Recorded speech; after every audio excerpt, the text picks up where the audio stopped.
কয়েকদিন আগে কাল্লা স্টেশনে অমৃত ভারত প্রকল্পের কাজের অগ্রগতি খতিয়ে দেখতে হাজির হয়েছিলেন হাওড়া ডিভিশনের ডিআরএম সহ রেলের উচ্চপদস্থ আধিকারিকরা। এরপর তিনি নির্দেশ দিয়ে যান রেল চত্বরে রেলের জায়গা থাকা অবৈধ দোকানগুলিকে সরিয়ে নেওয়ার জন্য। তারপর রেলের তরফে জারি করা হয় এরপরই নোটিশ। 25 তারিখের মধ্যে সমস্ত দোকান ঘরগুলিকে সরিয়ে নেওয়ার নির্দেশ দেওয়া হয়।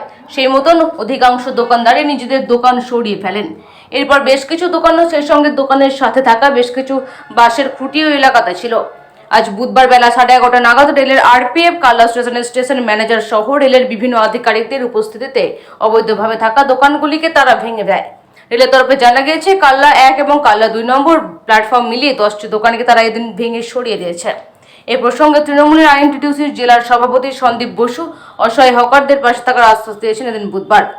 অন্যদিকে রেল চত্বরে দোকান ঘরে খাওয়া দোকানদারের দাবি তাদের পুনর্বাসনের ব্যবস্থা করা হোক। আরপিএফ দ্বারা উচ্ছেদ হলো বেশ কিছু, এদের জন্য কি ভাবছেন আপনি? দেখুন, কিছুদিন আগেও আমরা এই উচ্ছেদের নোটিশ পাওয়ার পর আমি এখানকার যারা হকার ভাই বোনেরা আছে তাদেরকে নিয়ে আমি আরপিএফ এর সঙ্গে এবং রেলের কর্তাদের সাথে কথা বলেছি।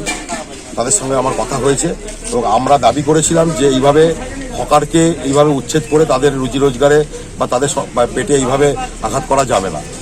তো যথারীতি তারা সেই আমার সঙ্গে কথায় তারা আমার সঙ্গে অনেক বচসা হয়, তারা আমার সঙ্গে অনেক বাকবিতণ্ডা তৈরি হয়।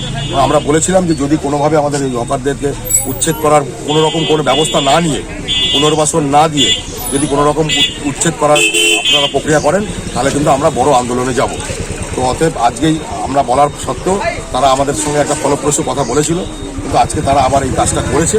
কিন্তু আমরা সেই খবরটা পেয়ে আমরা এখানে জমায়েত হয়েছি, আমরা এসেছি, আমরা যাব, ওনাদের সাথে কথা বলবো এবং যদি কোনো ঠিকঠাক ফলপ্রসূ রাস্তা বেরোয় তো ভালো, না হলে আমরা এটা নিয়ে একটা আগামী দিনে বড় আন্দোলনে যাচ্ছি। আপনারা জানেন যে 2021 সালে বিজেপি সরকার, এর আগের যে সরকার, এর বিজেপি সরকার 2021 সালে যখন বাংলায় হেরে যায়, বিজেপি যখন বাংলায় হেরে যায়, তারপর থেকে বাংলার মানুষের প্রতি বঞ্চনা এবং বাংলার মানুষের প্রতি অত্যাচার শুরু করে।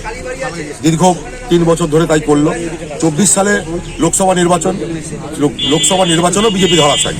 আবার যতবার বিজেপি বাংলায় ধরাশায়ী হচ্ছে, তাদের বাংলার মানুষের প্রতি তারা যে রোষ, সেই রোষ তারা বাংলার মানুষের প্রতি এই ধরনের অত্যাচার করে তারা করার চেষ্টা করছে বিজেপি সরকার। অতএব এখানে তাদের কোনো, আপনারা দেখতে পাচ্ছেন রেলের কাজ হবে বলে তারা হকারদেরকে সরাচ্ছে, আদৌ কোনো কাজ হচ্ছে না। শুধু নামকে বাস্তা কয়েকটা পাঁচিল ভেঙে রেখে দিয়েছে, আর কোনো কাজ কিন্তু হচ্ছে না, কোনো কাজের গতি নেই। পশ্চিমবঙ্গে প্রচুর উন্নয়ন হচ্ছে, সারা দেশের মধ্যে মমতা বন্দ্যোপাধ্যায়ের উন্নয়ন আজকে ঝড় তুলেছে। কোনো গরিব মানুষ বলতে পারবে যে তার পেটে আঘাত করে মমতা বন্দ্যোপাধ্যায়ের উন্নয়ন চলছে?